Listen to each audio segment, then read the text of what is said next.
Daniel Bryan has ever been. Okay, I believe it. This is 10 times better to me than the whole Yes Movement Daniel Bryan phase. Okay, because that was cool for the 5 months that it was trendy. Okay, I'll give it pre-WrestleMania when he won the title. It was after he won the title, and then he had his feud with Kane and kind of killed his momentum. Yeah, and then he was hurt. But and then he had to negotiate. Yeah, we all know what happened after that. What I like is that he took the WWE's decree that the Survivor Series was not about story; it was just about Raw versus SmackDown, and he basically said, "Fuck that! I'm making it a part of my story." Mm-hmm. Brock Lesnar beat the last of the old Daniel Bryan out of me, and this is now what you get. And so it's like, wow, that was so, and just the way that, once again, bringing back the mantra, okay, if you don't give a script, if you let the characters work on their promos, if you give them guidelines, say hit these spots, but we're not going to tell you to say anything, just figure it out. Okay? That's when you get the real emotional performances. That's when you get the Stone Colds. That's when you get the Rocks. That's when you get the Becky Lynches. That's when you get the heel Daniel Bryans. I won't fully agree on that one because there were some points that did definitely feel like it was still script. He just knows how to say it. I just feel like he can get away with going off script because, like I said, the whole him reacting to the what chant and calling them sheep that was off script. That felt off script for me. But what he was saying, the yes, no, and answering Mrs. Question, that yes, it felt scripted, but it was the fact that he made it feel real. But he made it feel off script. But that's what I'm saying. Okay, if scripted is when you that is how you get those moments. Okay, you have the few and the far between that can make scripted work. Okay, Daniel Bryan for those scripted parts. Okay, but it's those unscripted parts that get you the reactions from the crowd. The crowd knows when you're reading a script. Okay? The crowd knows when you've memorized shit and you're just saying it. That's why we're not getting the loud reactions these days for most of the performers that we were getting for almost everybody back in the Attitude Era. Because they knew that they were working off of guidelines and not actual scripted material. So they were like, this is shit that these guys are coming up with on their own, and they deserve a loud endorsement for that. These days, you don't have that, so you're not getting those loud reactions unless you're doing unscripted shit like Becky Lynch's performance during that invasion, and Daniel Bryan when he went off script during the promo last week. So it's like that's when you know how over the characters can get. Not when they're reading off a script. When they go off script and they're going more by more guidelines than anything else. CM Punk got the loudest reactions of his era. Why? Because he wasn't controlled by a script. They knew it was coming from him. So he was getting the loudest reactions out of anybody. Okay, now, Daniel Bryan, okay, does what he did during that promo. Have you... Bringing it back, Kevin Owens, Elias... when they got that loud ass boo when they bought into Sonics. Oh, brother. Okay, I believe that was off the cuff. Yep, it absolutely was. So and listen No to the idea reaction that they were going to get that one. Yeah. So it's like when yes, he was scripted, and when he was scripted, as you said, did he get the reaction that he got when he went off script going off of the what chance?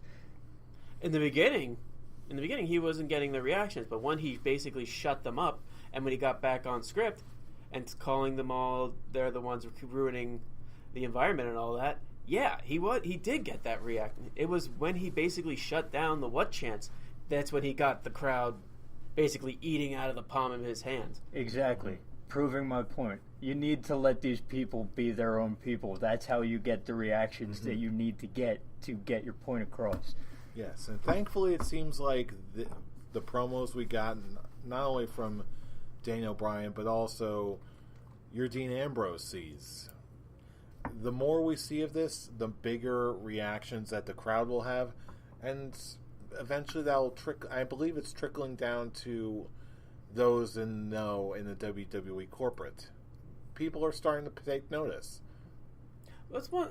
Although I will say, the contracts, the opening segment with the contract signing for the triple threat TLC match with Becky, Charlotte, and Asuka, that did feel scripted, but they were very good in expressing those to the point where they were getting good reactions. Yeah. And then when Mandy Rose and Shayna Baszler? No, Sonya Deville. Sonya Deville. I don't know why I was thinking that. But Sonya Deville came out. They were getting the what chant, but in my opinion, I actually really liked their promo. Yeah, I actually like that they're getting an actual decent push right now, because we need stronger. We need more than just Asuka, Charlotte, and Becky Lynch to run the SmackDown Women's Division. I'm glad they're building up these two as new top heels. Hopefully, Naomi will get her spot back, because she's a good promo too. Mm-hmm. Well, let's hope that they are actually building up Mandy Rose and Sonya Deville as top heels and not as cannon fodder for the top three. Because I could see that too. Well, from what, just leave that to the Iconics. With them getting this win and Sonya Deville getting that last spot in the Battle Royal and actually holding her own against Asuka, I actually think they're getting in the right direction with these two. Those, like, Mandy Rose is a good mouthpiece, because I like her promos now, at least the last couple weeks. Mandy Rose has been steadily improving she definitely has since they split up the team with Paige. I wouldn't go that far. It's definitely more like when they're hinting that they were breaking up, and then ever since they announced the women's team in Survivor Series, and Mandy Rose called out on that, as she would put it if it was a called that out. It's like, this is bullshit. Why am I the odd man out in this one? And hopefully it's a step in the right direction for both of them, because, as you said, they are greatly improving. They weren't given the chance to improve once they broke up, once Paige left them. They were just basically Iconics level. Oh. They were the cannon fodder. That now you have the Iconics. Now, I'm sorry. Once they bring in the women's tag team titles, which Sasha Banks and Bayley hinted at that horrible Q&A segment. Yeah, that was bad. Because it sucked the first time. Might as well do it again. Pretty much don't have a mic segment with Alexa Bliss and Bayley in the same ring, because it's just going to lead to disaster. But if you look at once they bring those tag team belts in, I don't see the Iconics being like ever women's tag team champions, because other than the Australia match at Super Showdown, they haven't won a single match at all. I hope it stays that way. I'm not a fan of theirs, but you can't win them all. Apparently, Iconics have proven that. But anyway, Jeff has jokes. It's like they're I'm on fire today. Like, what can I say? They're slowly decreasing in entertainment value, and they're slowly. Like it's non-existent. Hey, when they first showed up anybody? and their jokes were so corny that I was like, okay, I'm kind of enjoying this. It's kind of like a guilty pleasure, but I'm slowly enjoying it just because it's just so goddamn corny. But it's now talk about cheese. Yeah, talk about cheese. But now it's reached that point where, like, when they came out after Survivor Series to talk Charlotte, I'm just hearing them talk, and I'm like, they honestly they're getting worse. Even in the ring, they can't really take a bump that well anymore. Now it's reached that point when Mandy Rose came out with all the heels. All of us deserve the right. Maybe three of you. It's like, do you really? Maybe three of you. So I guess really at this point, do we even Raw vs. SmackDown Live? Do we even need to say what was the better show this week? Oh, easily it was Raw. Come on. Yes, of course. Any Brian, rational you person need to will put know that beer down. Oh, Yeah. is it making me say stupid shit again? Oh yeah. Oh, I said Raw, didn't I? Yeah, you It's said the Raw. SmackDown. Come on. Yeah. That's it. There you It's go. it's like I said, Raw definitely had more ups this week, but it was a very low bar. It really was. Like, it had good moments, stuff that we talked about: Dean Ambrose, Drew McIntyre. That was it. Yeah. And then you had, There you go. but it's just you had the good stuff, but it was just overpowered by all the stupid shit that was on the show. Nia Jax for one thing. Basically, Nia Jax any female segment. the women's Q&A. That's what actually turned Unfortunately. that made me turn off Raw. At least, excuse me, watching it live. I had to fast forward through that garbage. The Lucha House Party beating the Revival. It's now reached that point where I don't want the Revival in WWE anymore because they just are like, have them go all elite. Have them face the Young Bucks because that's something I want to see. That's utilizing the talent that is the Revival. I don't like the Lucha House Party at all. Every time they show up, I'm just that one fan. It's the one fan that's now a GIF of their reaction on Raw. Like, he was watching Lucha House Party, you just see him go, It's like everybody. that's the feeling of Raw. It's like everybody asking on Twitter, how are these guys the faces? Hey, exactly. How are they?